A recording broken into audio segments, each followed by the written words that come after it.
Hello friends, स्वागत आहे तुमचं माझ्या चॅनलवरती. फ्रेंड्स, तुम्हाला जर व्हिडिओ आवडला तर व्हिडिओला लाईक करा, चॅनलला सबस्क्राईब करा आणि बेल आयकॉन दाबायला विसरू नका. तुझ्यामुळे मी पूर्ण झाले. आज मृणाल खूप खुश होती. त्याचं कारणही तसंच होतं. तिचं लग्न ठरलं होतं. वय काही फार नव्हतं, पण लग्नासाठी योग्य वेळ होती. तिचं मन मनगटावर नक्षी काढल्यासारखं सजलं होतं. तिला बघायला आलेला मुलगा शुभम उत्तम देखणा, सुसंस्कृत आणि शांत स्वभावाचा, जसा मृणालच्या कल्पनेतला. त्यामुळे मृणाल जरा जास्तच खुश होती. तिच्या घरच्यांची, विशेषतः तिच्या भावाचीही त्याला पसंती होती. आणि मृणालला सगळ्यात महत्त्वाचं तेच वाटत होतं. आज मृणालला अगदी आज मैं ऊपर अशी भावना झाली होती. ती अत्यंत बोलकी, मनमिळाऊ, हसतमुख, कोणाशीही पटकन मिक्स होणारी.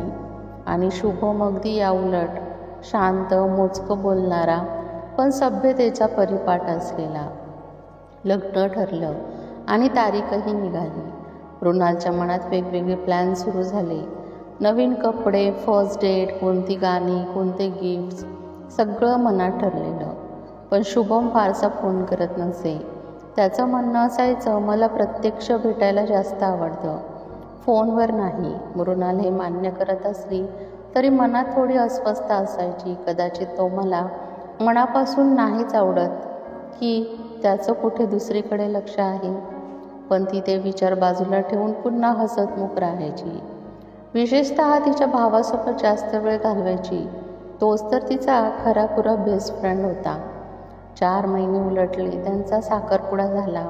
एकमेकांनी भेटी कमी, पण त्या एकदाच झालेल्या डेटमधून शुभमने तिला तिच्या आवडीची खूप खरेदी करून दिली होती. आणि त्या दिवशीच तिला थोडं अधिक उमगलं, शुभम खऱ्या अर्थानं कृतीचा माणूस आहे. लग्न जवळ आलं आणि घरात लगबग वाढली. मृणालची मनस्थिती मात्र मिश्र होती. नवीन संसाराची उत्सुकता आणि माहेर सोडण्याची घालमेल. तिला सर्वात जास्त भावा वाचून राहायचं कठीण वाटत होतं. वहिनीशी सुद्धा तिचं नातं बहिणीसारखंच होतं. लग्नाचा दिवस उजाडला. मृणाल आणि शुभम एकमेकांना अगदी शोभून दिसत होते. दोघंही नव्या आयुष्यात पाऊल टाकताना थोडेसे घाबरलेले, पण आतून नवं काही मिळण्याच्या तयारीत. सासरी जाताना मृणालला सगळेच रडताना दिसले, पण तिच्या डोळ्यात फक्त बाबा आणि भाऊ. आईकडे ती पाहू शकली नाही. ती फक्त गालावरून ओला हात फिरवत निघाली. सासरी सगळे खूप प्रेमळ होते. तिच्या सासूबाई तर अगदी आईसारख्या. पण शुभम अजूनही तितकाच मोजका बोलतो, हसतो, पण मनाचे आतले कप्पे उघडत नाही. आणि मग ती संध्याकाळ आली, अगदी अनपेक्षित. शुभमने काही कारण सांगून तिला टेरेसवर बोलवलं. आजूबाजूला घरचे लोक होतेच, पण मृणालही लाज शरमवत त्याच्या मागे गेली.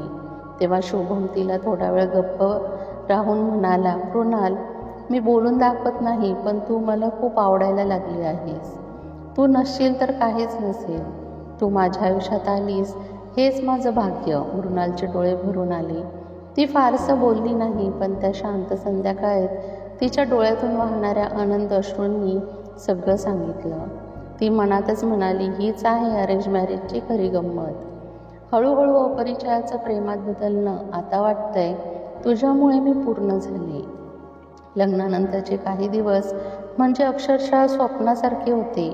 मृणाल नवीन घरात, नवीन नात्यांमध्ये हळूहळू रुळायला लागली होती. सासूबाई तिची काळजी घ्यायच्या. अगदी सकाळी उठून तिच्या आवडीचा गोड चहा करायच्या. शुभम ऑफिसला जात असताना हसवून बाय म्हणायचा आणि घरी आल्यावर आज काय केलं असं विचारायचा. फारसं बोलायचं नाही, पण एक निराळं प्रेम त्यांच्या नजरेत, वागण्यातून दिसायचं. मृणालला त्या शांत प्रेमाची सवय व्हायला लागली होती. पण प्रत्येक नातं हे फक्त गुलाबांच्या पाकळ्यांनी भरलेलं नसतं. लग्नाला 3 महिने झाले आणि एक दिवस शुभम उशिरा घरी आला. फोनही उचलला नव्हता. मृणाल आतून अस्वस्थ झाली. तो घरी आला तेव्हा तिचं डोकं तापलेलं होतं. तरीही न बोलता हसवून त्याने तिच्या डोक्यावर पाण्याची पट्टी ठेवली. काही न बोलता त्याने झोपेपर्यंत तिचं डोकं हातात घेतलं आणि थोपटलं. सकाळी उठल्यावर ती विचारत बसली, शुभम, काल इतका उशीर का झाला? काळजी वाटली. शुभमने थोडा वेळ शांत राहून हसत सांगितलं, अरे काही नाही ग, ऑफिसमध्ये क्लायंट मीटिंग थांबली. मी विचार केला फोन उशिरा उचलण्यापेक्षा घरी येऊन सॉरी म्हणणं बेस्ट. ती ओठांवर थोडं रागाचं नाटक करत म्हणाली, मग खरंच सॉरी म्हणणार आहेस? शुभम तिच्या हातात छोटीशी डायरी ठेवतो. हे बघ, रोज तुला न सांगता जे काही म्हणत असतं ते मी नेहमी लिहितो. तू नाही म्हणलीस तरी मी तुझ्या प्रेमात आहे. त्या डायरीच्या पहिल्या पानावर लिहिलं होतं, माझं प्रेम मोठमोठ्या शब्दात नाही, तुझे केस मागे घालणं, माझ्यासाठी शेवटचा गुलाबजामुन सोडणं, हेच माझं प्रेम आहे. मृणालला वाटलं प्रेम बोलणं नसतं, ते जगणं असतं. पुढील काही महिन्यात तिचं आणि शुभमचं नातं अधिक घट्ट झालं. त्यांनी एकत्र पहिला प्रवास केला, तो म्हणजे महाबळेश्वरचा. शुभमने पहिल्यांदाच पूर्ण दिवसभर गप्पा मारल्या. हे तू असं नेहमी का करत नाहीस? मृणालने चिडून विचारलं. शुभम हसून म्हणाला, तू बोलत असतेस तेच ऐकायला मी शांत असतो. त्या रात्री मृणालने शुभमच्या खांद्यावर डोकं ठेवत विचारलं, हेच नातं असावं ना जे रोज नव्याने फुलतं? शुभम म्हणाला, हो, पण ते फुलवायला तुला माझ्या इतकं शांत आणि मला तुझ्यासारखंच बोलकं बनावं लागेल. 6 महिने उलटले. आता मृणालच्या पोटात छोटंसं बाळ वाढत होतं. घरात नवा आनंद. शुभम तर अगदी बाळासारखा वागत होता. दर 2 दिवसांनी सोनोग्राफी करावी असं त्याला वाटायचं. मृणाल त्याला चिडवायची, तुला आधी पॅरेटिंग शिकावं लागेल. एके दिवशी मृणाल माहेरी आली. भाऊ तिला दारात पाहून गलबलला. वहिनीने मिठी मारली. बाबा तर तिला बघतच राहिले. ती म्हणाली, बाबा तुम्ही म्हणायचेत ना की अरेंज मॅरेजमध्ये प्रेम उमगतं. खरंच ते उगवतं, पण त्याला खत पाण्यासारखं समजून घेणं, सहन करणं आणि वेळ देणं आवश्यक असतं. आणि शुभम ते सगळं मला रोज देतो. गेल्या काही महिन्यांमध्ये मृणाल पूर्णपणे बदललेली होती. तिच्या चालण्यात, बोलण्यात, डोळ्यांमध्ये, प्रत्येक हावभावात एक वेगळाच तेज होता. आई होण्याचं तेज. शुभमसाठी तर हे जणू दुसरंच जग होतं, जिथे तो ऑफिसमधून घरी आल्यावर पहिले शब्द असायचे, आज बाळा लाथ मारली का गं? आणि मग दोघे हसत बसायचे, मृणालच्या पोटावर हात ठेवून. भविष्याच्या स्वप्नात हरवून एक दिवस मृणाल अचानक रडायला लागली. शुभम घाबरला. काय झालं गं, त्रास होतोय का? ती म्हणाली, नाही, पण मला भीती वाटते. मी आई म्हणून योग्य असेल ना? बाळाच्या प्रत्येक गोष्टीत मी चुकले तर? शुभमने तिला हात धरत हसून सांगितलं, मी अजून बाबा झालो नाही, पण मी सुद्धा घाबरलोय. पण एकमेकांना धरून ठेवू, बघ हळूहळू सगळं कळेल. तू योग्य आई होशील, कारण तू मृणाल आहेस आणि तुझं काळजीचं प्रेम माझ्या यात शांतपणे फुललंय. आणि अखेर ती रात्र आली. सप्टेंबरची थोडी थंड हवा, हॉस्पिटलचं उजळलेलं रात्रीपाळीचं वाढ, शुभमच्या डोळ्यातील भीती आणि मृणालच्या चेहऱ्यावरील वेदना अन काळजीचं मिश्र भाव.